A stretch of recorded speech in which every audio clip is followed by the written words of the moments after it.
न्यायासाठी मराठी माणूस मुंबईत नाही तर सुरत गुवाहाटीला जाणार का? उद्धव ठाकरेंचा एकनाथ शिंदेंना टोला.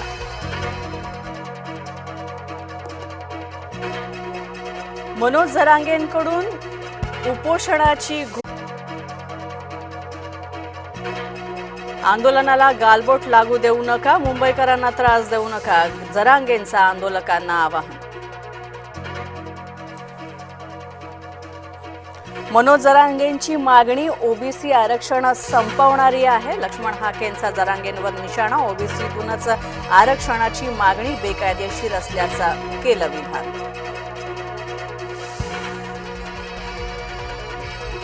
आरक्षणाला धक्का लागला तर ओबीसी रस्त्यावर उतरतील, बबनराव तायवाडे यांचा इशारा.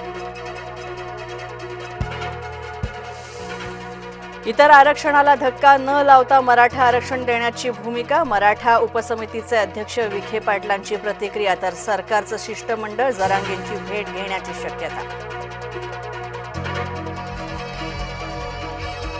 अन्य समाजाचं आरक्षण काढून मराठ्यांना देणं हे अयोग्य. सरकार सर्व समाजांच्या मागे. महसूल मंत्री चंद्रशेखर बावनकुळेंचं वक्तव्य.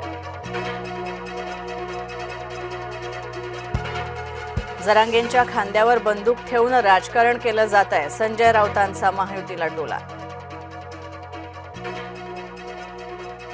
शिंदे समितीनं वेळोवेळी चांगले निर्णय घेतले, शिल्लक बाबी पूर्ण केल्या जातील. दीपक केसरकर यांची माहिती.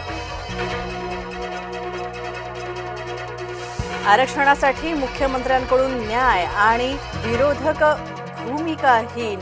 केशव उपाध्यायांची मवियावर टीका. केंद्रीय गृहमंत्री अमित शहा आज महाराष्ट्र दौऱ्यावर येणार. लालबागच्या राजासह अन्य महत्त्वाच्या गणेश मंडळांना देणार भेट.